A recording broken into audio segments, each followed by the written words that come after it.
Bonjour et bienvenue sur Oma Extraclassa, votre podcast 100% foot polonais. Pour aider le podcast, vous pouvez nous donner une note de 5 étoiles sur les plateformes et vous abonner sur Twitter, Insta ou TikTok afin de ne plus rien rater de nos contenus. Je vous souhaite une bonne écoute.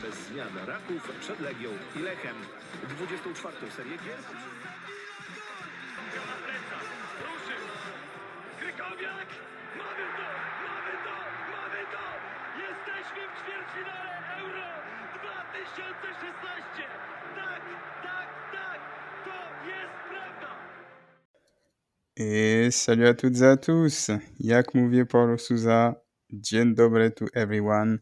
Heureux de vous retrouver pour un nouvel épisode de votre podcast 100% foot polonais, Oh My Extraclassa. Et aujourd'hui, pour m'accompagner autour de la table, ils sont trois. Mon premier invité fait ce soir le podcast dans la joie et la bonne humeur. C'est Mathieu, @footpolac sur X. Mathieu, comment ça va? Bonsoir à tous, effectivement, ça va bien. J'ai pas encore vu mon doublé de Pouloulou, donc je fais la tête. Voilà. Mon deuxième invité a vu tous les matchs encore une fois ce week-end. C'est Manu, @extraclassafr sur Twitter. Manu, comment ça va? Bonsoir à tous, ça va très très bien. Bientôt en Pologne pour rencontrer ce grand chroniqueur, ce grand chef de projet qu'est Johan. Par contre, encore une fois, la vanne de j'ai vu tous les matchs et je serai plus chroniqueur.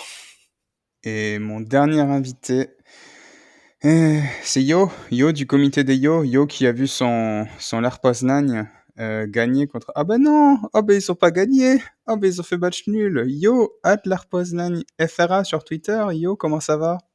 Eh ben, ça va super, très heureux de vous retrouver pour ce beau podcast. Et sans plus attendre, je vais vous donner les résultats du week-end. On a démarré vendredi par une défaite à domicile du ŁKS 2-0 face à Warta, suivi dans la soirée d'un match nul entre Ruch et Stal Mielec. Samedi, la journée a démarré par un nul entre Radom et Piast, comme on dit chez moi, chez Radom, suivi par un nouveau match nul, Cracovia Korona Kielce 0-0. Et c'était la journée des nuls puisque le Ler Poznań de Yo a clos la journée en concédant le 1 but partout à domicile face au Górnik Zabrze. Et dimanche, on avait 4 matchs. Premier match de la journée, le Śląsk Wrocław, on va sûrement en reparler, a gagné 2-1 face au Jagiellon Białystok. Le Zagłębie Lubin s'est ensuite imposé 1-0 face au Pogoń Szczecin, Pogoń qui coule. Le Legia s'est imposé 3-1 face au Widzew. Et Raków Częstochowa a fermé la marche en gagnant 2-0 face au promu le Puszcza Niepołomice. Donc 4 victoires à domicile dimanche. Ce qui nous donne au classement, et on en parlera, Legia leader, 13 points, avec Śląsk, 13 points également. Ensuite, on a Zagłębie et Jagiellonia à 12 points. Et en bas du classement, on a 5 équipes à 6 points. Ruch, Pogoń, Górnik Zabrze, ŁKS et le Korona de Mathieu. Alors, messieurs, qu'est-ce qu'on a pensé de cette journée? Déjà des résultats qui continuent de nous surprendre. Enfin, est-ce qu'ils nous surprennent encore vu que ça continue, mais le Pogoń Szczecin qui perd, Łódź qui était reparti sur des bonnes notions, des bons résultats, repère un match face au perd un match face au Warta, le Ler Poznań qui fait égalité face au Górnik Zabrze. C'était une journée assez surprenante. Après, on a eu notre Legia Varsovie, je pense qu'on pourra bientôt déclarer champion, qui gagne face au Widzew Łódź. Après, la Couve qui tient aussi son match, mais des résultats un peu à l'image des 2-3 dernières journées qui commencent, qui sont durs à prédire. Donc voilà, je pense qu'il y a pas mal de choses à dire un peu sur le classement qui en résulte. Mais ouais, moi comme observation, voilà, je dirais que c'est une journée avec des résultats assez inattendus et très peu de buts. C'est un peu décevant.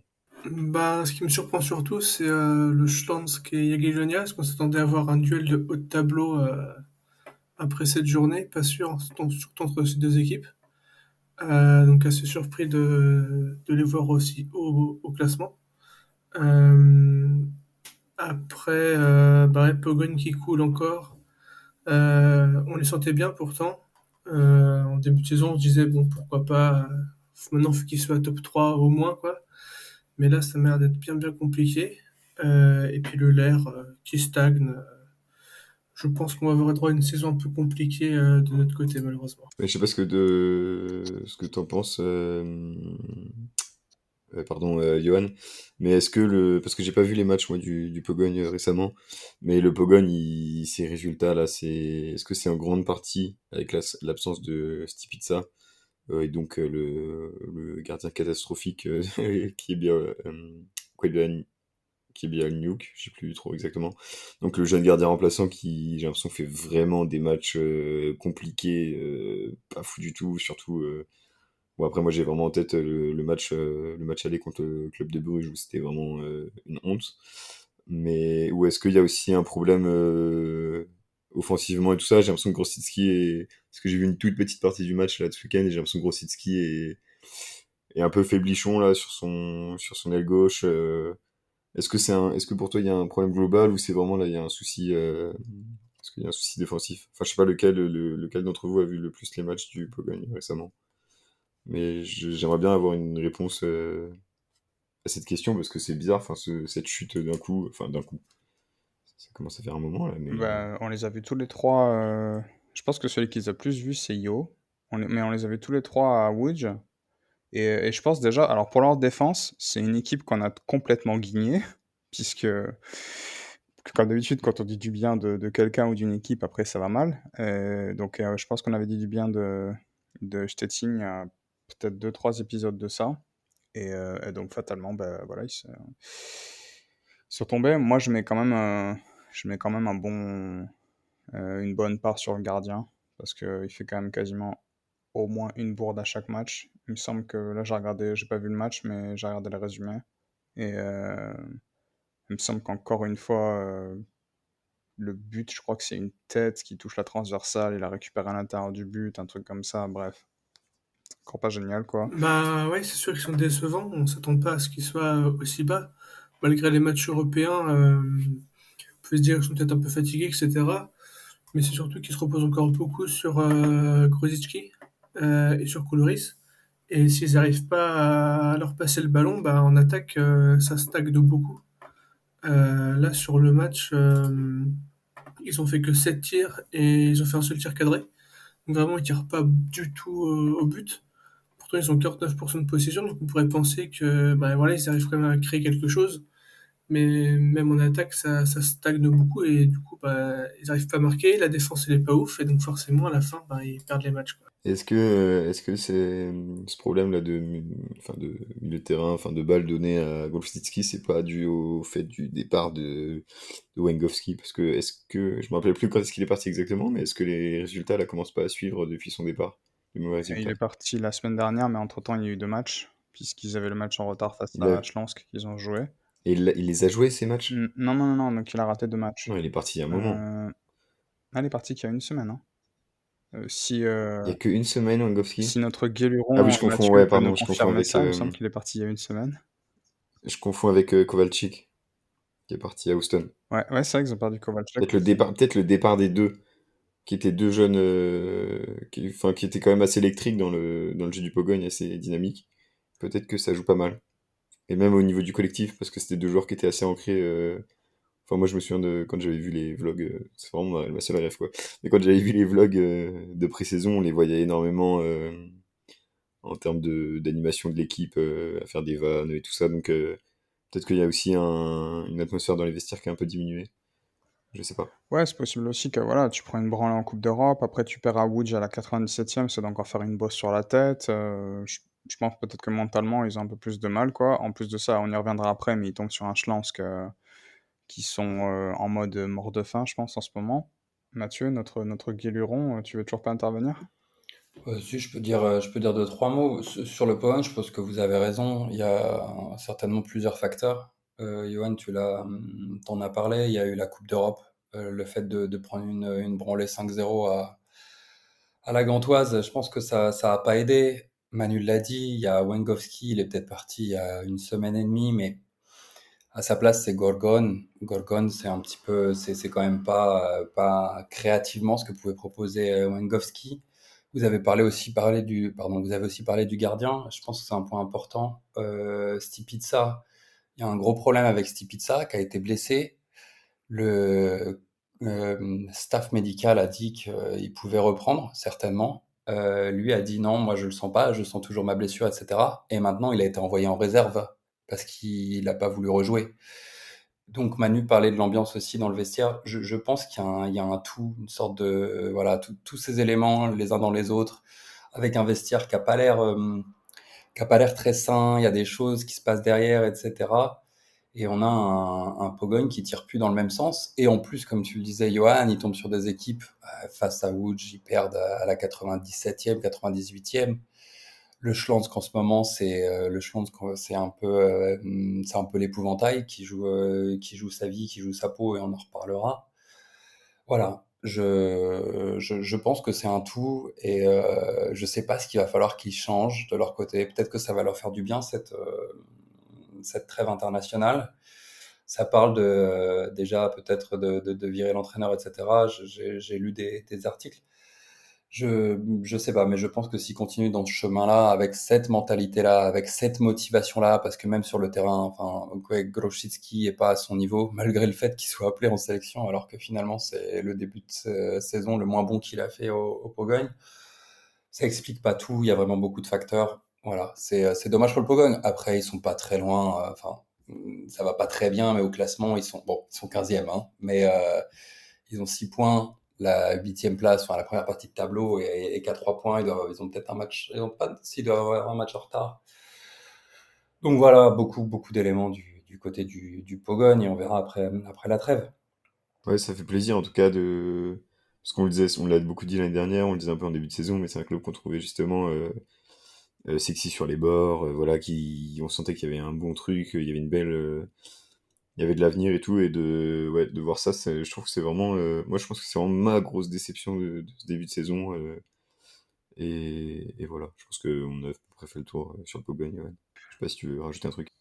Non, bah, justement, je propose que, vu qu'on a parlé de leur défaite face à Schlensk, on puisse aborder le cas de Schlensk Wrocław, qu'on était 3 à avoir mis dans les relégués de fin de saison, pendant nos pronostics, qui nous fait mentir. Et on était 3 puisque Mathieu donc les avait pas mis dedans, il avait vu juste. Et je pense que Mathieu, je sais pas si Manu t'as vu le match, mais on est au moins 3 à avoir vu.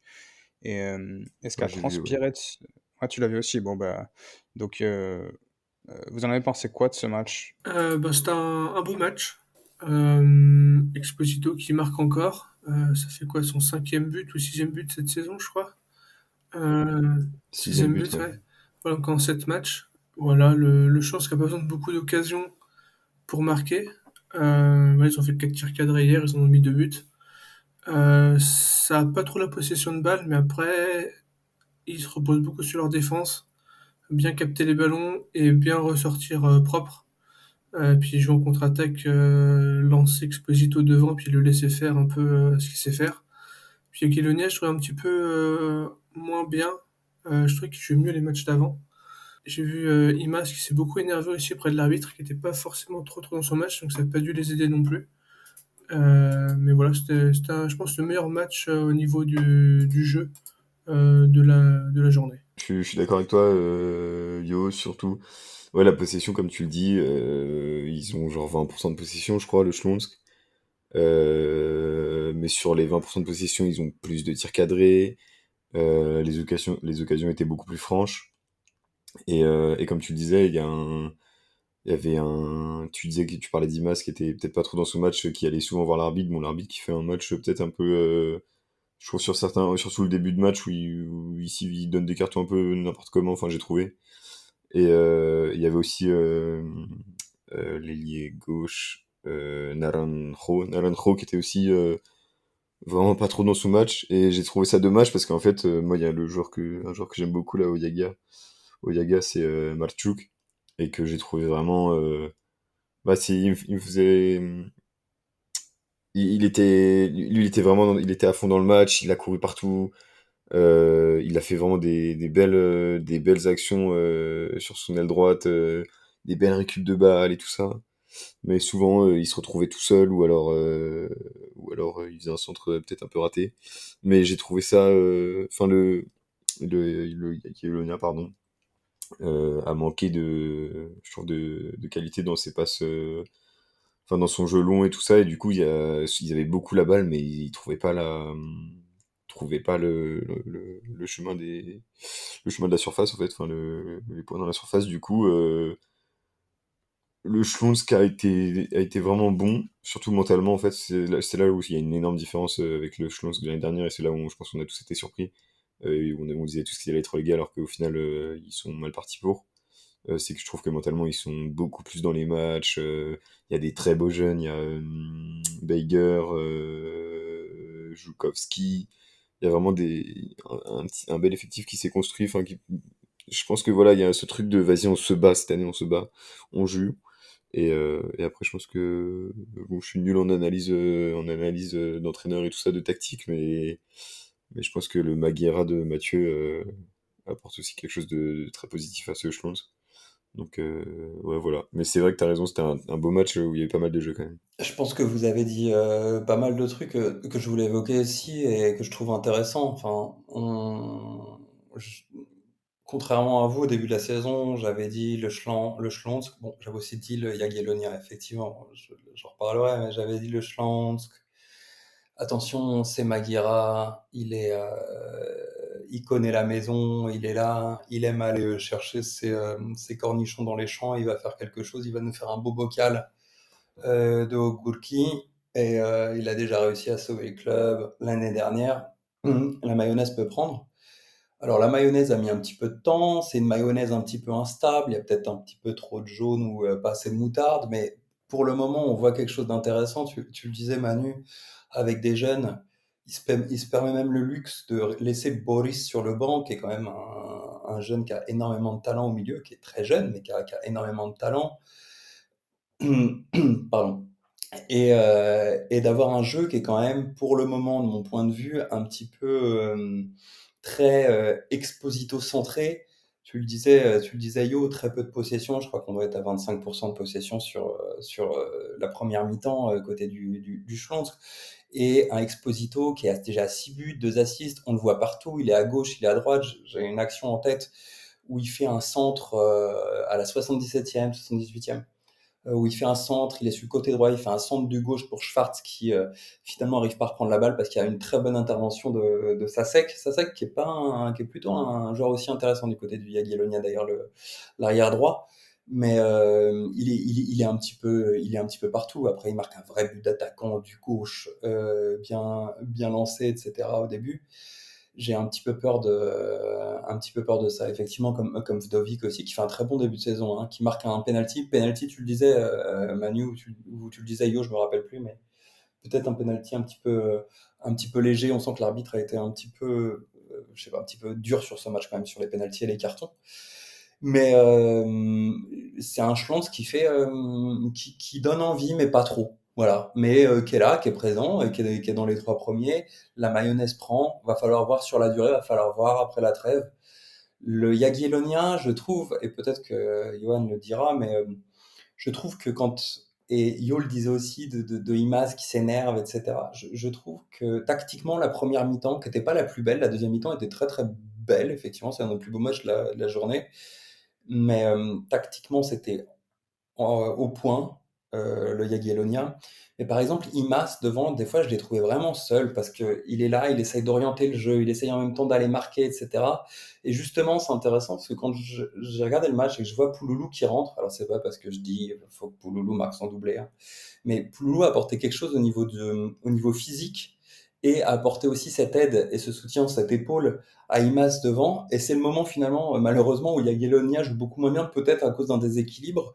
Mais Imaz tout seul devant, comme ça, face à des équipes qui sont en pleine bourre, je pense que ça va être compliqué pour le Jagiellonia. On en avait parlé avant, ils ont gagné contre le Górnik, contre le Ruch et contre le Widzew. C'est pas des cadors ou c'est pas des équipes qui étaient très en forme. Après avoir perdu le match inaugural 3-0 contre Rakouf. Donc, je sais pas, je pense que tactiquement, il y a peut-être quelque chose qui marche contre des équipes un petit peu plus faibles, des équipes qui sont moins dans ce côté ascendant. Par contre, contre des équipes un petit peu plus fortes, c'est assez limité. Mais on a vu un match qui était quand même un très beau match. On ne s'attendrait pas, effectivement, au début de saison, de voir un Schlonsk, Jagiellonia à ce niveau. Et c'était vraiment super intéressant. Et effectivement, comme tu le disais, Manu, aussi, Żukowski, du côté du Schlonsk, et peut-être que Johan va en parler, mais cette espèce de trouvaille comme ça, de le mettre ailier gauche de Maguire, moi je l'ai trouvé plutôt très bon quand même sur le match et sur les matchs qu'il fait. Donc c'est super intéressant. C'est un peu du bricolage. Donc, je parlais des cornichons, c'est un peu ça. Mais pour l'instant, ça fonctionne et c'est assez plaisant. Voilà, et c'était un beau match, effectivement. Ouais, j'ai rattrapé le match, donc vu que vous me l'aviez conseillé. Et le truc qui m'a le plus frappé, en fait, sur le match, et comme vous l'avez déjà dit, la possession, bon, on repassera. Moi, c'est l'engagement, le pressing qu'ils ont mis, l'agressivité, quoi. On en parlait la semaine dernière avec Adrien Louveau, quand il était dans le podcast, et qui nous expliquait que voilà, à Pushcha et tout ça, ils n'avaient pas de mauvaises intentions, etc. Le coach, il a bien fait la causerie, ils étaient bien rentrés, mais ils se sont fait rentrer dans le lard à Pushcha. Et là, typiquement, en regardant le match, je me suis dit, Białystok, ils jouent, ils ont les occasions. Franchement, Białystok, ils doivent gagner le match. Hein. Jagiellonia, ils ont les plus grosses occasions pendant le match. Il y en a même sur le. J'ai regardé le résumé le matin et le match le soir. Il y en a sur le résumé de Jagiellonia qui sont pas montrés. Notamment, Manu, tu parlais de Marchuk, et il en a eu quand même une ou deux Ouais, hein, des en très première belles actions. mi-temps. Ouais. Mais ce qui m'a frappé, c'est ça. C'est-à-dire que, tu sais quoi? Żukowski, par exemple, c'était pas top. Il prend un carton complètement débile. Il va faire des appels de dingue où il va s'éclater pour rien. Mais tu te dis, au final, le gars, il donne tout ce qu'il a. Chaque action, il y va à fond et tout. Olsen, pareil. Olsen, il peut prendre un carton jaune. Exposito, pareil, peut prendre un carton jaune. Mais les mecs, et puis tu regardes leur calendrier au final, tu te rends compte que sur les équipes qui vont les tamponner, genre Stal Mielec ou quoi, ils vont avoir plus de mal à gagner. Par contre, ils ont gagné à Stettin, qui les attendait peut-être pas sur ce terrain-là. Ils ont gagné contre l'Air, qui les attendait sans doute pas sur ce terrain-là. Et donc, ils ont gagné contre Jagiellonia, pareil, la même chose. Et je pense que ce Schlansk-là, ils auront sûrement des périodes où ils vont perdre, je sais pas, 3-4 matchs d'affilée parce que moins de talent, parce que peut-être il y aura une blessure de, je sais pas, d'Exposito ou quoi. Mais par contre, je serais pas surpris qu'on les voit faire une courbe un peu sinusoïdale, c'est-à-dire ils vont peut-être gagner face aux grosses équipes qui vont jouer la Coupe d'Europe ou quoi, genre la Coupe, Legia, ou alors d'autres équipes, comme j'ai déjà évoqué, l'Air et Pogogne, qui ne sont peut-être pas préparés psychologiquement à ce qui va leur arriver en affrontant Slansk. Par contre, ils auront peut-être plus de mal face à des équipes du bas de classement qui vont jouer leur survie, parce qu'ils vont leur imposer les mêmes armes. Donc à voir. Très surprenant parce que moi je les attendais vraiment pas sur ce terrain après la saison dernière. Enfin, je sais pas si quand même les auditeurs se rappellent, mais sur le podcast on n'a pas été tendre, on les a défoncés quand même et ça le méritait, hein, parce que vraiment l'année dernière et c'est quasiment les mêmes joueurs quoi. Ils ont quelques nouveaux joueurs, mais il y en a quand même, je pense, une bonne moitié qui reste. Donc c'est pas du beau jeu, mais c'est un bel exploit quand même Mais ce qu'il est en train de faire c'est là que Maguera. tu vois que l'entraîneur, pardon, l'entraîneur apporte quelque chose quand même. Parce qu'il reste dans cette dynamique de ce qui s'est passé en fin de saison dernière avec le sauvetage. C'était parce que tu l'as dit, hein, on les a tabassés parce qu'il fallait les tabasser. Enfin, c'était pas digne d'un club d'extra classe, ce qu'on voyait sur le terrain. Maguera est arrivé avec ses petits bouts de ficelle, il a fait des trucs pour dire ok, on a quand même le potentiel dans l'équipe de pouvoir se sauver si on se compare aux autres.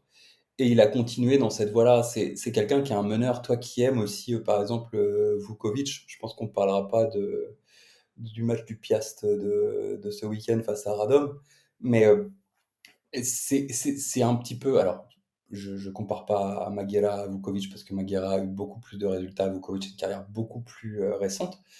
Mais c'est le genre d'entraîneur qui, c'est pas pour rien qu'on l'appelle Magic Maguera et que c'est son surnom. C'est-à-dire que voilà, il a ce côté où il arrive à essayer de prendre le meilleur d'un groupe qui est bon, mais pas incroyable, avec une tactique qui est pas, c'est pas Guardiola. Maguiara, mais c'est un mec qui va réussir à faire quelque chose avec ce qu'il a dans les mains si on lui donne la possibilité. Si on lui donne le temps, il va le faire et il a réussi à le faire. C'est pas le meilleur entraîneur polonais de l'Extraclasa, mais c'est un mec, comme on peut le voir, qui arrive à faire des choses, après à voir quand même, encore une fois, si ça tient sur la longueur. Ah, comme vous le savez, j'aime bien les stats, j'aime bien les chiffres. Et moi, je voulais aussi partager un aspect super positif du Schlons cette année. Et vous l'avez peut-être remarqué, c'est le nombre de supporters qui n'a pas augmenté de folie, hein. Mais là, on avait 19 000 spectateurs Et et 19 je 000, regardais c'est les énorme chiffres. pour eux déjà. Oui, voilà, c'est ça. En fait, je regardais les chiffres par rapport à l'année dernière et tout ça.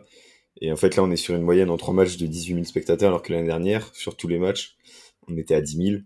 Et en gros, là, sur 3 matchs, le Schlonsk a déjà accueilli 56 000 spectateurs, alors que l'année dernière, sur toute la saison, 176 000. C'est-à-dire qu'en 3 matchs, ils ont fait un tiers, si, à peu près, hein. Ils ont fait un tiers de ce qu'ils ont fait en 17 matchs. Donc ça, c'est aussi quelque chose de vraiment cool à voir, surtout que bah, voilà, votre soif, bon Mathieu, tu le disais, un stade qui est mal situé et tout ça, qui est peut-être mal desservi aussi, je me rappelle plus trop. Mais ça, c'est très cool de voir que le Wrocław retrouve un peu ce chemin du stade.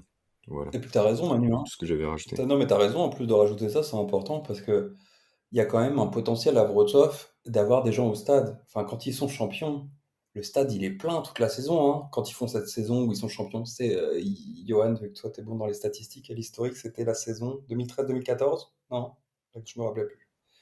C'est 2012-2013, je pense. 2012-2013 peut-être, Je ouais. suis pas sûr, mais je Ouais, pense. bon, dans ces eaux-là. Le stade était plein. Donc en fait, c'est vraiment corrélé. C'est pas une ville de football comme Łódź où les gens vont aller au stade quand même, mais c'est une ville où peut y avoir la possibilité, s'il y a les résultats, d'avoir des gens au stade. Le stade est un peu trop grand, effectivement, par rapport à la base de supporters minimum qu'on peut avoir et qui peuvent espérer entre 15 000 et 20 000, parce que même quand il y a 19 000, tu vois quand même, tu te dis, ah, c'est dommage, il y a 19 000 personnes, il y a des places libres partout, parce que le stade est énorme et a été construit pour l'Euro en Pologne et en Ukraine. Mais mais il y a vraiment un vrai potentiel et ça fait plaisir de revoir un petit peu Wrocław sur le devant de la scène dans le monde du football polonais aussi, avec tout ce qu'on a dit sur le Śląsk, mais effectivement de voir autant de monde au stade. Et d'ailleurs, on a vu pas mal de monde cette week-end. Je sais pas si tu as la stat, Manu, du nombre de gens qu'on a vu ce week-end, mais entre le LER, le Legia, on a eu des belles, non, on a eu des belles ambiances ce week-end, on n'en a pas parlé, mais on a vu des beaux craquages, on a vu du monde dans les stades. Enfin, c'était beau, c'était une belle journée en tribune aussi, pas seulement sur le terrain de quelques matchs. Ouais, et pour info, pour dire à quel point le match est trop grand, depuis 98, attends, c'est vraiment une mini stat. Depuis 98, le stade n'a été à guichet fermé que 4 fois avec le club. 9 fois, pardon. Donc, ce qui est vraiment pas grand-chose. Et bien, en parlant de stade à guichet fermé, je me suis bien fait poutrer hier puisque Legia était à guichet fermé.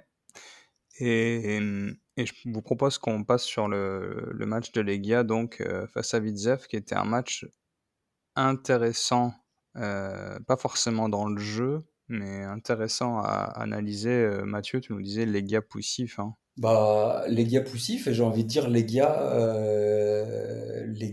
comme d'habitude en fait. J'ai du mal à répéter, enfin on va peut-être encore se répéter hein, sur le Legia, mais tu as un potentiel offensif qui est super important. Je sais pas combien il y a eu d'occasions dans le match pour le Legia. J'ai regardé le match pendant que j'étais en train de faire du vélo dans Paris, donc je peux pas exactement tout vous dire, mais tu as une attaque avec des joueurs qui sont plutôt qui marquent, etc.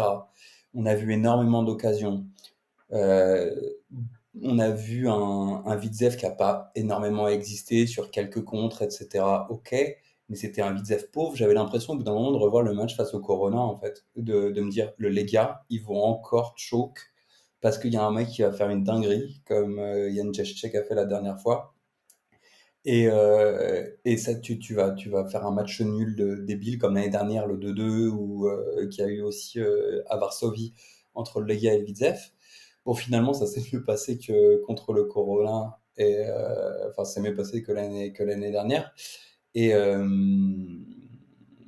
Ouais, je sais, j'ai du mal maintenant à analyser et à répéter sur le Legia. Je pense que le Legia va être champion encore une fois, ce que je disais au début, parce qu'ils ont un gros effectif, parce qu'ils ont énormément de possibilités. Avec les arrivées, je pense que peut-être vous allez en parler des arrivées, donc je vais pas trop m'attarder dessus, mais les deux nouveaux qui viennent d'arriver, et ça rapporte du poids quand même au Legia. Moi, j'ai encore un problème avec Rosso Wack devant, franchement. Enfin, j'ai envie de l'appeler Rosso Wignon, tellement enfin, c'est tendre. Ça loupe des actions à 5 mètres. Il y a son action là où Showek fait danser la carioca à toute la défense du Widzew sur la droite. Il lui fait une passe, il est aux 5 mètres, il la loupe. Enfin, il a juste à mettre le plat du pied. Enfin, même nous, on peut le mettre en foot du dimanche, tu vois. Et tu sens que dans les contacts, il est pas là, etc. Encore une fois, je pense que c'est pas un joueur pour le Lega et que ok, il vient en jeu parce que Kramer se blesse malheureusement au début du match. Et d'ailleurs, Runjaic ressort après Rosowek pour mettre Pekart, il me semble. Mais je pense que c'est un joueur qui est pas du niveau du Legia et qui devrait vraiment aller dans un club comme Zapche ou ce genre de club qui ont vraiment besoin d'un attaquant et où il pourrait faire des choses. Mais voilà, et puis après, on a enfin de temps en temps, on voit Mouchi, on l'a vu un peu. C'est bien parce que Mouchi, c'est un peu le mec, tu te dis, bon, tu vas le voir là, et puis tu vas le voir là, et puis bon, on t'attend. Et puis au bout d'un moment, il fait deux trucs, et puis plutôt son deuxième but, plutôt beau en plus, hein, du gauche sur la passe de Elitim qui lui met bien. Et voilà, le Vitesse, c'est très faible. Franchement, je pense que le coach va se faire virer parce que le Vitesse, c'est la moins bonne équipe de 2023 en termes de points, si on prend toutes les équipes. On avait parlé la semaine dernière, non, la saison dernière, du fait que le Vitesse, la deuxième partie de saison était cataclysmique. Le début de saison du Vitesse, ok, il y a quelques victoires là, mais sinon c'est cataclysmique aussi. Enfin, dans le jeu, il se passe pas grand-chose. Heureusement qu'il y a Pavlovski, ton ami, Johan, pour essayer de faire deux, trois choses. Et le gardien qui fait plutôt un bon match, Ravas. À noter d'ailleurs que Ravas, je me rappelle même plus. Ravas. Et d'ailleurs, à noter que c'est un match où il y a eu deux passes décisives de gardiens, ce qui arrive très peu souvent. Donc deux dégagements longs, et Tobias pour Mouchi à la quatrième, et Ravas pour Jordi Sanchez par la suite pour l'égalisation du Widzew. Ce qui est pas une bonne nouvelle pour le niveau du match, hein, on va pas se mentir. Non, effectivement, c'était effectivement, mais pour moi, c'était vraiment de l'attaque-défense. Enfin, je sais pas si toi, tu l'as revu, tu l'as peut-être vu et revu, mais enfin, ce match aurait dû finir à. Alors, ça a fini 3-1 parce qu'il y a eu le penalty à la fin de Josué, mais ça aurait dû finir en 5-5-1, 6-1, enfin, toutes les occasions que tu as côté les gars, Ah ouais? comme à Rakouf, tu vois, bon, Rakouf, c'est différent parce qu'il y a Piaseski devant. Là, tu as vraiment du matériel, mais tu gâches énormément, énormément devant. Moi, j'ai trouvé, ouais, c'est intéressant parce que tu vois, je l'ai revu aujourd'hui, donc je connaissais déjà le score, bien évidemment. J'étais plus, embêté par le niveau, global du match qui était vraiment, pas terrible, quoi, on va dire. J'ai pas trouvé un attaque-défense tant que ça. J'ai trouvé, tu sais quoi? Ça m'a fait vraiment penser, au match, comme tu as dit, le match de Corona. Ça m'a fait penser aussi, je crois qu'il y en a un en début de saison, c'est contre qui? Ah, c'est le deuxième match à domicile, je sais plus qui c'est. Bah si, c'est Colonna, je crois. Non, c'est, contre Łódź, le premier match, où il y a Tejan qui peut égaliser à 1 partout là, quand il part, tout seul du milieu de terrain. Et tu te dis, en fait, les gars, ça domine, mais si réfléchis à toutes les occasions que les gars a, donc j'enlève le but de Mouti, en fait, c'est toujours Shoaib qui touche la balle. Et tu te dis, c'est vraiment, je sais pas comment on dit en français, one-sided, quoi. C'est vraiment, c'est tout à côté, quoi. Et si Shoaib qui touche pas la balle, il se passe quasiment rien. Et, et je pense que l'arrivée de Gilles Dias, alors le défenseur suisse, je connais pas du tout. Et je comprends pas du tout son arrivée. Donc je vais pas m'exprimer dessus parce que je sais pas quoi dire, franchement, je le connais Bah, pas. je pense que Runjaic l'a dit en conférence de presse, hein, c'est-à-dire que Rose va même pas être sur le banc. Mm. Et je pense que la volonté, c'est peut-être d'après d'avoir un mec comme Ribeiro qui reprend le poste de piston gauche, non? Dans ce Bah, cas-là. moi, je sais pas parce que justement, je pensais que Gilles Dias, ça allait être pour jouer à gauche. Ouais, ça me paraît offensif hein, pour jouer piston gauche, non? Ouais, mais regarde l'année dernière, Mladenovic, c'est quand même ultra offensif Ouais, aussi. Mais ouais, peut-être, peut-être. je sais pas, parce que je vois pas dans ma tête, là, je me dis, tu prends un joueur comme Gilles Diaz qui arrive de, je crois, Stuttgart, qui a une option d'achat à 1 million d'euros. Donc 1 million d'euros, ça fait sourire, mais en Pologne, c'est énorme. Hum, hum. Et je me dis, putain, le mec, tu le prends pas pour rien quand même. a priori, c'est un joueur qui joue les deux côtés, mais je le vois pas s'intégrer dans le schéma si tu le fais pas jouer piston. Enfin, sauf si... Ouais, non, je pense pas qu'il va changer. Et je vois pas de Et poste moi, pour lui. je pense pas, hein, Yo, parce que enfin, on est en train d'hijacker un peu en parlant que du Legia et en parlant tactique du Legia, mais en écoutant la conférence de presse de Runjaic, qui a énormément loué ton ami, Kuhn. Mon ami. Non, mais Le grand c'est coup. c'est Tu veux devenu dire ton ami. On sait l'enfant que tous je que garde vous tous les allez, mercredis de 15h à 17h, c'est ça? on sait tous que vous allez au Chupito ensemble, etc., quand vous êtes à Varsovie, enfin, Ben non, parce qu'il le laisse pas rentrer, il pense qu'il a moins de 18 ans. voilà, ça, c'est vraiment méchant. C'est bas, Mais Ça, c'est c'est bas, bas, ça, hein. c'est Ça, c'est vraiment vraiment bas. bas. Mais il l'a c'est loué bas. en tout cas. Il a dit, voyez, le mec qui court, vous vous rendez compte le nombre de kilomètres. Alors, c'est ce qu'il a dit, hein, je mets pas de jugement dessus, d'accord? Même si je pense quelque chose, je dirais rien, mais qui a dit oui, regardez le nombre de kilomètres qu'il court après avoir joué 120 minutes dans le match de Conference League enfin le match de barrage de Conference League, etc. Ce qu'il nous apporte, machin, etc. Donc en fait, je pense pas que dans la tête de Runjaic, Kuhn, ça soit finalement Diaz, ça soit un joueur qui remplace Kuhn, hein. Non mais vraiment. Bah, dans ce cas-là, je pense pas qu'il va faire remplaçant de Shoek et, et que va devenir Baku. Enfin, j'ai du mal à. Moi, je pense que les compliments, c'est une chose. Et puis après, ce serait pas la première fois qu'on voit un mec qui complimente un joueur et puis le joueur il va sur le banc le match d'après, quoi. Enfin, Ouais, mais regarde, t'avais la possibilité d'avoir des solutions différentes. On avait s'il n'était pas content de Kuhn, t'as des possibilités. Tu remets Ribeiro à gauche à la place de Kuhn et tu mets un Pankov. Pankov qui a fait un très bon match d'ailleurs, tiens, je voulais le noter parce que Pankov, dont tu t'avais déjà dit, mais très très bon avec la balle, hein. ouais, bon au pied, hein, ça fait vraiment plaisir d'avoir un Ouais. défenseur en Pologne bon au pied comme ça. Mais tu avais des solutions, il l'a jamais fait, hein. Il a jamais mis quelqu'un d'autre que Kuhn à gauche, hein. Donc alors encore une fois, c'est juste une interrogation, mais je pense que Runjaic aime beaucoup Kuhn. Malheureusement pour toi, malheureusement pour nous aussi, mais Ouais. Moi, je suis content. bon, bah, Non, heureusement mais ça, pour c'est parce Manu. qu'il fait ta taille, Banu. Non, c'est Oh parce putain. que même toi, tu fais adulte comparé à lui, c'est pour ça. Aïe, aïe, aïe. Ouais, bah, pas besoin de le dire aussi, hein. Ouais, mais ouais, non, juste, je sais pas si Manu ou Yo vous voulez en dire un mot. Je crois que Yo, t'as pas vu le match. Bah, j'ai vu que le premier but. Après, je me suis arrêté là. C'est tout. Et tu as bien fait. Pareil.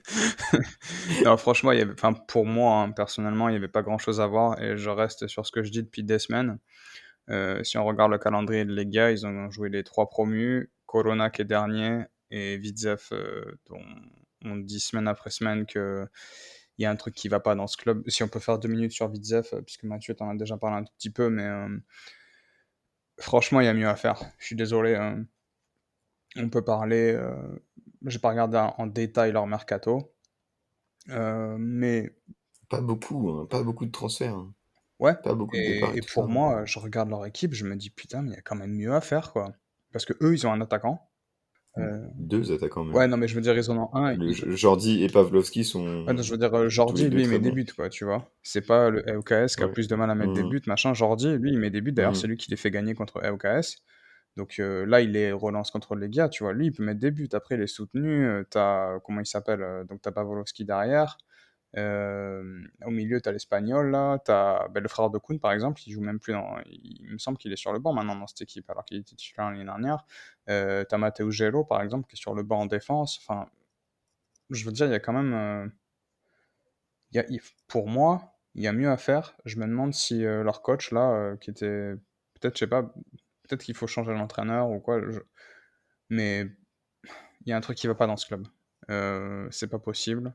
Tu peux pas avoir des résultats comme ça parce que je rappelle donc, c'est pas juste de cette année, le Widzew, c'est quasiment 6 mois en arrière, quoi. Ça fait donc bientôt 9 mois que maintenant c'est comme ça. Et la trêve n'a rien changé. On revoit toujours les mêmes choses. Alors bon, là, c'était les gars, évidemment, hein.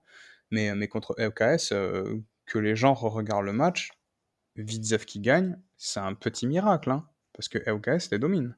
Donc potentiellement, cette équipe, là, elle est à combien? Widzew, ils sont à 7 points, potentiellement, ils pourraient en avoir que 4 ou même moins, donc attention. Du coup, je vais rebondir sur notre fameux Jagiellonian Białystok, qui est vu par tout le monde, notamment par Mathieu, comme, comme une équipe de haut de tableau et tout ça, je sais pas quoi. Donc oui, c'est une équipe qui joue très bien ce début de saison, mais il faut voir aussi contre qui ils ont joué. Ils ont joué contre toutes les équipes qui sont pas en forme du tout. Et la seule, entre guillemets, vraie équipe qu'ils ont affrontée, enfin, la grosse équipe qu'ils ont affrontée, c'est la Coupe. Et ils s'étaient pris, je sais plus, 4-0 là. Donc, moi, Liga j'aime beaucoup cette équipe. Mais voilà, je trouve juste qu'il faut faire attention à pas trop les encenser. Parce que, à mon avis, après, je crois que je l'avais déjà dit sur notre podcast, mais voilà, ils profitent des faiblesses des autres équipes, vraiment des équipes qui sont dans des mauvaises passes pour remporter leur match. Mais voilà, dès que ça joue contre le Schlounsk qui est dans une bonne dynamique, dès que ça joue contre Rakouf et tout ça, ça perd. Donc, voilà, pour moi, je pense qu'on parle peut-être pas assez du Zagłębie Lubin. Le problème, c'est que moi, j'ai pas vu les matchs du Zagłębie depuis 3 semaines. Mais je pense qu'on n'encense pas ces Zagłębie Lubin, Ouais, ok? ben on les encense pas à raison, hein, parce que nous, on les a vus. Mais Et c'est comme le Piast, hein, Johan. C'est comme si tu les aimes pas parce que t'as peut-être pas vu un beau match, mais en attendant, ils sont troisième, hein. Ou si ah, troisième. il y a pas de souci avec ça, mais Zagłębie, quand on était avec eux au stade, ça casse pas trop patin à un canard, hein, comme on dit, chez nous, les personnes âgées. Et ouais, comme tu dis, c'est comme Piast, si ça gagne, c'est bien. Je pense que Zagłębie, pour l'instant, fait un peu plus de jeu que Piast, même si Piast à Radom, c'était pas mal, hein, ils auraient dû gagner chez Radom. Euh, donc je vous propose qu'on passe au match suivant et peut-être le dernier match qui est le ŁKS Łódź qui a perdu 2-0 face au Warta Poznań en ouverture de la journée. On en a longuement parlé, toi et moi, Mathieu, par texto. Euh, Hmm. Qu'est-ce que tu vas en dire? Alors écoute, c'était il y a très longtemps maintenant. Alors je vais pas retourner dans la discussion qu'on a eue par texto, mais je pense que on avait discuté du fait que, enfin, je comprends pas. Alors on a eu Adrien la semaine dernière, mais je comprends pas en fait ce que veut mettre en place Moscal quand tu rencontres ce genre d'équipe comme le Varta. Enfin, je comprends pas le plan de jeu. Ça change. On passe à 2, on passe à 3, on passe à 4. Avec un milieu défensif, avec un 6 qui me paraît pas super intéressant dans ce qu'il propose. Euh, j'ai l'impression que Moscal se cherche parce que on a dit le dernier match, enfin on a dit pas nous, hein, mais globalement à Łódź, les gens qui suivent le LKS ont dit oui, c'est pas normal, on joue mal, blablabla, etc. Donc il est revenu à sa défense à 4. Toi, je sais que tu es plutôt OK pour la défense à 4, pardon, mais je trouve que dans ce match, ce qu'a proposé le LKS comparé au Varta, c'était très faible en fait. On a eu un Tejan qui a essayé devant, qui s'est.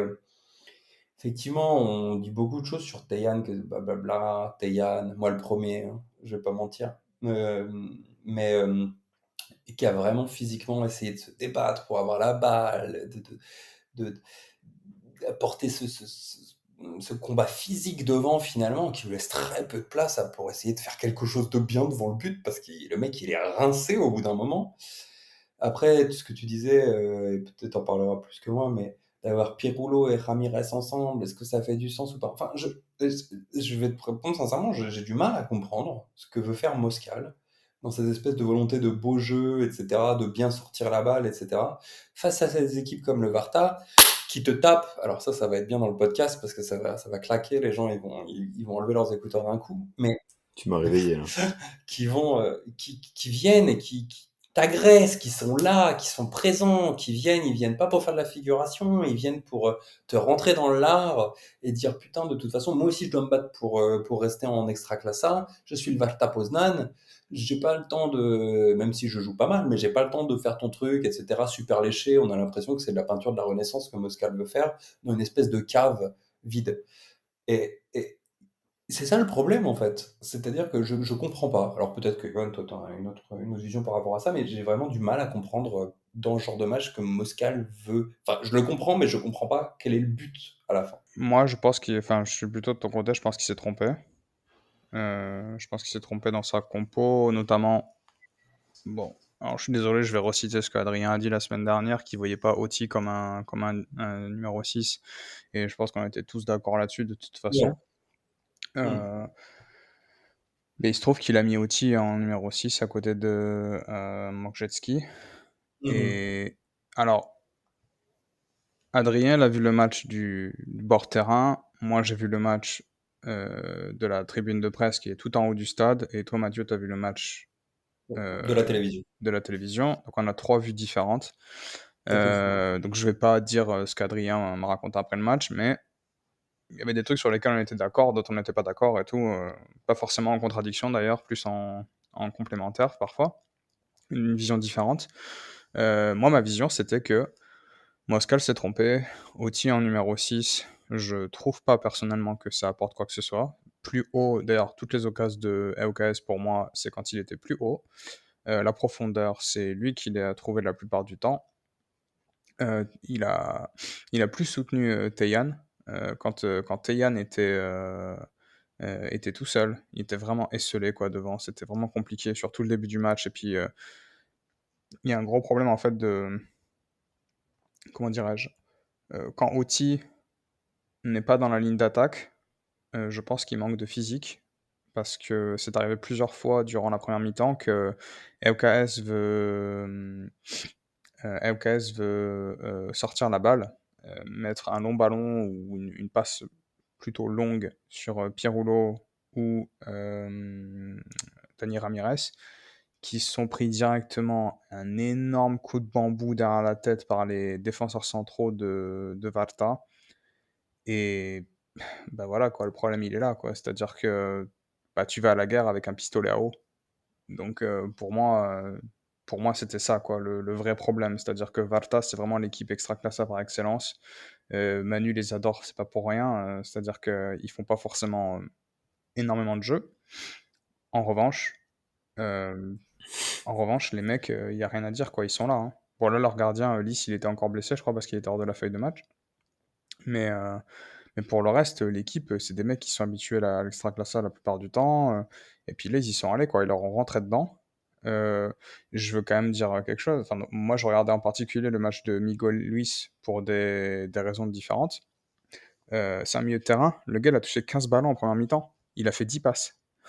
Je sais pas si les gens se rendent compte. Un milieu de terrain qui touche un ballon toutes les 3 minutes et qui réussit une passe toutes les 5 minutes quasiment. C'est complètement dingue. C'est-à-dire que Varta, ils ont vraiment pas joué pour avoir le ballon, ils ont pas joué pour essayer de gagner ou quoi. Ils ont dit, bon ben nous on est là, on est en place, on va mettre tout ce qu'on peut, ben, un peu à l'image de Schlansk, dans un style légèrement différent, mais ils se sont dit, ok, on est là, on va jouer comme ça, et puis advienne que pourra, si on a le bonheur d'ouvrir le score, on va s'accrocher à ce score comme une moule à son rocher.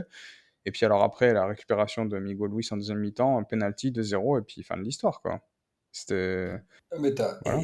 et c'est ça en fait, et c'est ça que je comprends pas. C'est ça que j'ai du mal à comprendre. Je comprends cette volonté de philosophie de jeu. Et je comprends ce que dit Adrien, par exemple, quand on en a parlé ensemble durant le podcast, ou même les petites bribes, tu m'as pas tout dit, mais les petites bribes de ce que tu as pu me dire de ce qu'il a dit. Effectivement, enfin, c'est ça. Mais en fait, je comprends pas l'intérêt contre le Varta Poznan. Enfin, tu vois, et le LKS, le problème, c'est que ce club va devoir jouer pour être dans la deuxième partie de tableau, le plus haut possible dans la deuxième partie de tableau, face à des équipes qui vont jouer comme le Varta, qui vont jouer comme le Puszcza. Et ça a été la même chose face au Puszcza, hein. Ça a été très compliqué. Les mecs sont arrivés avec leur plan de jeu. Alors, je trouve que le Puszcza, des fois, ça joue. Bon, non, enfin, ça joue un petit peu mieux que le Varta. Je suis pas totalement sûr, mais enfin, c'est des équipes qui sont là et qui vont se battre pour pas être reléguées déjà et avoir les points tout de suite. Ce que devrait faire Łódź. Et le problème, c'est qu'au bout d'un moment, Moscal, comme je l'avais dit avant, ça va mal finir. C'est-à-dire qu'au bout d'un moment, ben, il va arriver au bout de son truc. Les mecs, le président va lui dire, écoute, Casimir, c'est très bien ce que tu nous proposes. Moi aussi, j'aimerais bien qu'on joue tous comme Pep Guardiola et qu'on gagne la Champions League. Mais nous, on doit se sauver, en fait. malheureusement, pour le beau football, si on veut, mais malheureusement pour Moscal aussi, et pour cette idée de jeu que je trouve intéressante.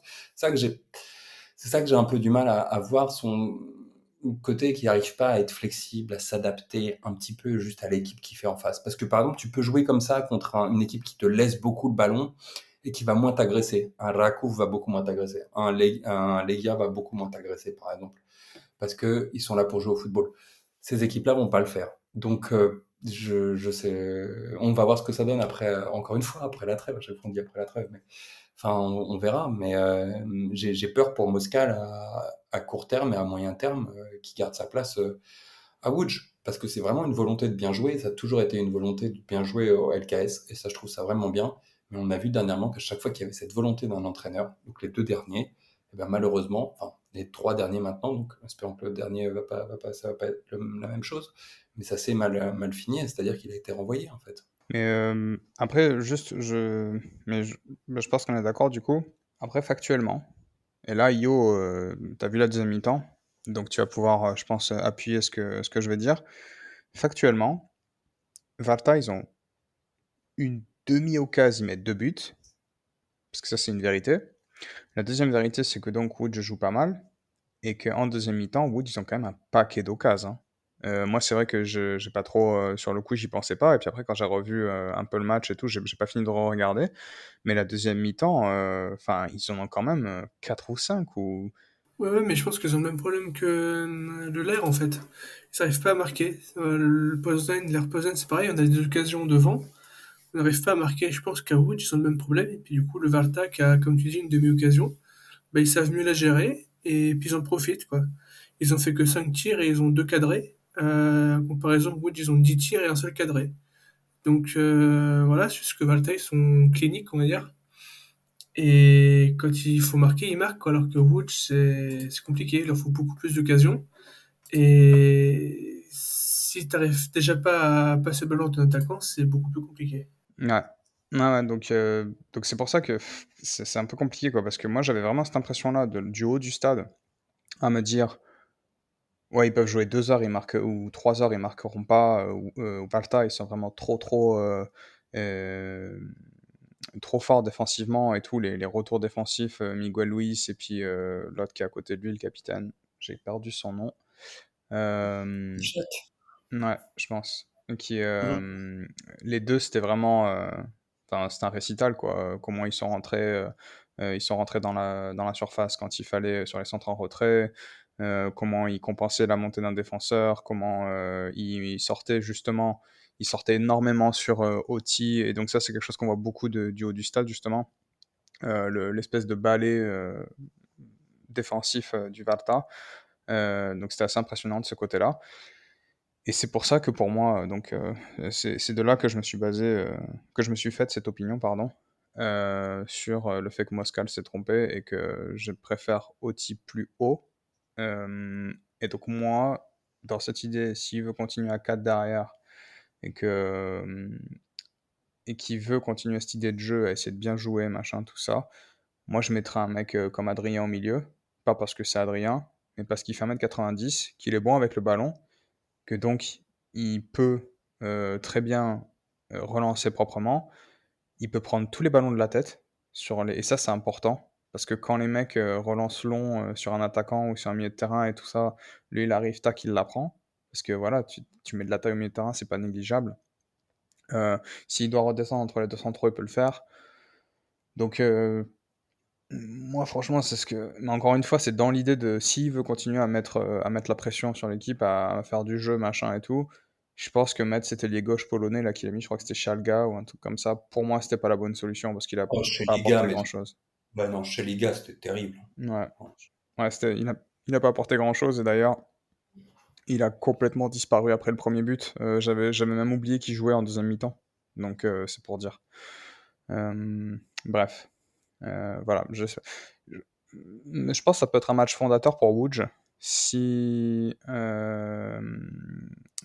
l'entraîneur comprend que il y a des limites et que tu peux pas être quand t'as EUKS, tu peux pas être dogmatique. Je Mais c'est ça le problème de Moscal, hein, je pense, hein, en fait. Tu vois, Johan?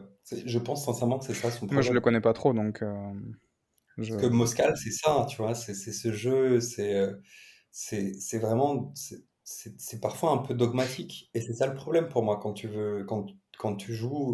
Enfin, en Piège Liga, ça va, hein, parce que tu as une équipe qui a de la qualité technique. Enfin, et Ramirez et Pierulo, normalement, quand ça va bien, ça tripote la balle, tu vois, c'est OK.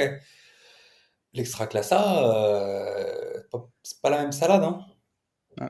Ah, puis, mais Ramirez, par contre, en deuxième mi-temps, tu vois, reculé, il a fait des très bonnes ouvertures, ça rend pas mal. Il était plus en 8 d'ailleurs, non? Un petit Ouais, ouais. peu derrière. Ouais, c'était plus Et intéressant. tu vois, je me dis, tu vois, il y a d'autres solutions, hein. Tu peux jouer ou avec un milieu à 2, avec donc un gars qui est aussi grand comme Adri. Tu peux jouer peut-être en 4-4-2 en losange, avec un Ramirez qui est plus reculé. Et du coup, ça permettra à Tayan aussi d'être moins seul devant. Il y a beaucoup de solutions hein, qui sont possibles.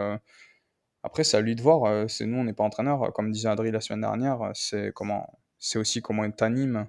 Mm, euh, mm. Parce que c'est bien de mettre des positions et tout, de faire football manager. Moi, j'adore ça, hein, mais bon, ça casse pas trop patin à un canard. Si je peux la replacer une deuxième fois dans le podcast.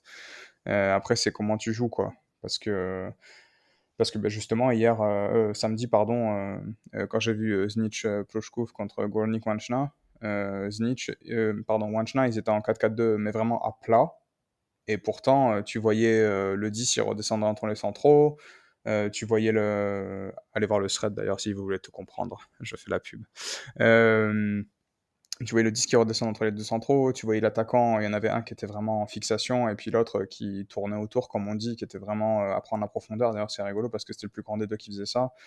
Euh, donc, donc en théorie, sur le papier, 4-4-2 à plat, parce que vraiment tu voyais comment ils défendaient, et puis après, une fois qu'ils avaient le ballon, ça n'avait plus rien à voir. Donc voilà, je pense qu'on a fait le tour, peut-être, sur ce AOKS. C'est donc l'heure de notre rubrique Les stats de la journée, by Manu. Ah, c'est pour finir dans un réel, ça. Alors, les stades de la journée, on a eu une belle fréquentation des stades, avec en moyenne 13 000 spectateurs, donc on continue sur cette très belle lancée depuis le début de la saison, où il y a eu des petits moments de creux, mais voilà, on est encore sur une belle affluence avec 118 000 spectateurs au total, et ce qui porte le total de spectateurs déjà depuis le début de la saison, donc en 52 matchs, à 636 000.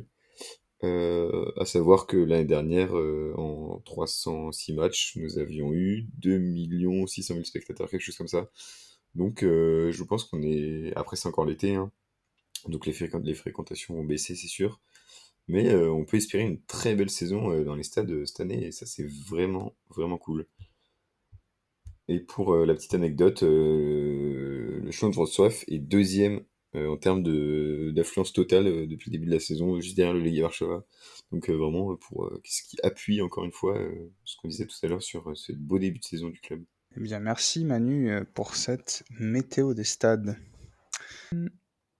Et je vous propose que l'on passe pas au match du week-end prochain, du coup, puisque le week-end prochain, c'est la sélection. Et on fera sans doute un petit épisode spécial, un épisode plus court pour converser sur cette sélection de Santos avec des retours. Vous le savez déjà, mais on en parlera. Donc les matchs dans 2 semaines, euh, qui... Alors Manu, puisque ça fait un quart d'heure que je vois ta main clignoter, quel est ton match dans 2 semaines? Allez, je vole le choix facile, mais bon, est-ce qu'on n'aurait pas le premier derby Górnik Zabrze Ruch Chorzów de cette saison à regarder le petit vendredi soir à 20h30 à Zabrze? Je pense que bah ça va être le match de la journée et il faut absolument pas manquer ça. Et j'en profite pour glisser un grand merci à Maël de Górnik Zabrze FR qui m'a eu une place. Yo, ton match du week-end dans 2 semaines. Eh ben moi, ce sera le derby de Poznań, Warta Poznań, Lech Poznań, avec sûrement toi également au match. Et oui, j'en profite pour remercier Yo du comité des Yo qui m'aura une place pour ce match. Et Mathieu, ton match de dans 2 semaines. Alors, à la base, c'était le grand derby de Silésie, le retour du grand derby de Silésie que Manu a pris à ma place. Donc, je vais prendre un match de merde. Je vais prendre le Puszcza contre le Śląsk à 18h le vendredi parce que je vais pas le regarder. Il joue jusqu'au fond, jusqu'au bout le rôle. Et Très j'en fort. profite pour remercier le mec qui va voir tous les matchs, qui m'a eu une place pour le stade de Cracovia. Oui, merci Mathieu. Merci Mathieu pour ce grand match. Du coup, je sais pas comment rebondir parce qu'après un tel match-là, oui, mon match du week-end prochain, ça sera Piast Legia puisque je serai au stade en tribune de presse sous vos applaudissements. Pour vous, C'est messieurs, à se dames. c'est à se demander quand même au bout d'un moment, Johan, à quel match tu ne seras pas Ouais, pour cette prochaine ouais. journée. Je mettrai encore le programme des matchs dans 2 semaines. Mais d'ailleurs, on va le faire aussi avec Manu. Je vais en faire un là pour ce week-end. Dans 2 semaines, il y aura de l'Extraclasa. Il y aura normalement aussi de la Piavša Liga si tout se passe bien. Donc, Est-ce ouais. est-ce qu'on aura le droit, alors ça c'est pour les auditeurs, mais est-ce qu'on aura le droit, Johan, à de la non-league football un petit peu? Des ambiances où il y a 4 ultras Je qui sais pas. craquent, de la saucisse, tu vois, des trucs. Il faut qu'on regarde peut-être avec You. Il y a un match autour de Poznań le dimanche. Ouais. Faut qu'on regarde. On, on vous dira tout ça, mesdames, messieurs, en temps et en heure. Déjà, restez. Je sais que là, on est bientôt à la fin du podcast, mais pour ceux qui sont restés jusque-là, sachez-le, avec Manu, on vous réserve un petit week-end de non-league football après le match de la Pologne. Vous nous en direz des nouvelles. On va se régaler. Ah là là, les deux alcooliques du podcast qui se rendent compte que vous êtes pas prêts du Ouais. tout. Alors c'est marrant parce que je suis quasiment sûr que tu as dit les deux acolytes, mais moi j'ai entendu les deux alcooliques. Non, je Tu dis parlais de les Mathieu, deux c'est ça? alcooliques, non? Ah, t'as dit les deux alcooliques, donc Ouais, c'est voilà. vrai qu'en fait, c'est vrai qu'on Et est ben voilà. pas, ouais. Donc, Enfin, je sais pas, ça se trouve, Yoann aussi est donc tu parlais de alcoolique. Mathieu, c'est En fait, ça? c'est un podcast d'alcoolique. Bref. Non, je parlais de moi. Je tiens à préciser que je ne bois plus une goutte d'alcool depuis que je suis revenu de Pologne. Ah oui. À cause, Merde. alors ça, Ah, les mais tout auditeurs doivent le s'explique. savoir. Juste écoutez le ton de Alors, sa voix quand même. les auditeurs doivent le savoir que je suis obligé de tourner au thé à cause des deux Johan et de ce qui m'ont fait boire en Pologne quand on allait voir Quel tous les matchs enfoiré. pour la presse française. Quel C'est pour ça que enfoiré. je ne retournerai plus en Pologne pendant un certain temps. Voilà. Putain, mais c'est crédible en plus. Ouais. J'ai presque envie d'y croire. Mais si tu veux venir dans 2 semaines dans le sud, là, pour le week-end autour de Kraków, Gliwice, Poznań, c'est avec plaisir. Hein. La bière t'attend, comme on dit chez nous. Euh, Non. je voudrais quand même rappeler aux gens Non. parce que les gens ne savent pas, mais avec Yo, on a été super professionnel. Le match à Rakouf en tribune de presse, on a bu que de l'eau. Et on a mangé une saucisse qu'on a tous les deux regretté d'ailleurs. Mais Mathieu, hein? Mathieu, Je n'ai pas mangé de saucisse. exactement. Tu n'as pas Effectivement. mangé de saucisse et tu n'as pas Mm. non plus bu que de l'eau. Oui, effectivement, je n'ai pas bu que de l'eau parce que la bière était plutôt bonne, à vrai dire, en tribune VIP et de presse à Rakouf. Si vous y allez un jour, y allez seulement pour la bière. La saucisse, effectivement, a l'air Et la un peu musique. bizarre. Et oui, la musique, bon, on va pas la refaire. Non. Et vous pouvez aller voir mon thread sur le match Pogogne contre Legionovia. Vous avez la musique. Et ben voilà, c'était une nouvelle fois un plaisir.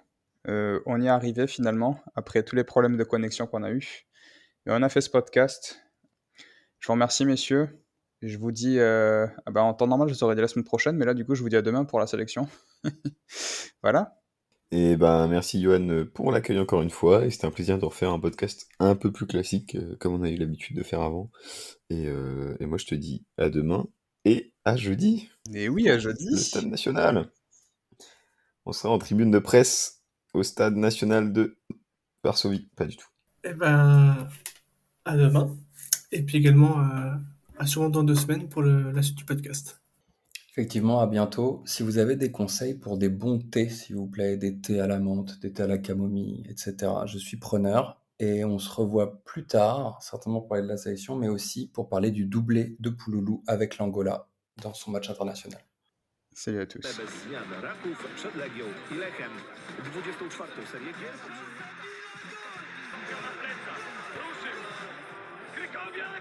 Mamy to! Mamy to! Mamy to! Jesteśmy w ćwierćfinale Euro 2016! Tak, tak, tak! To jest prawda!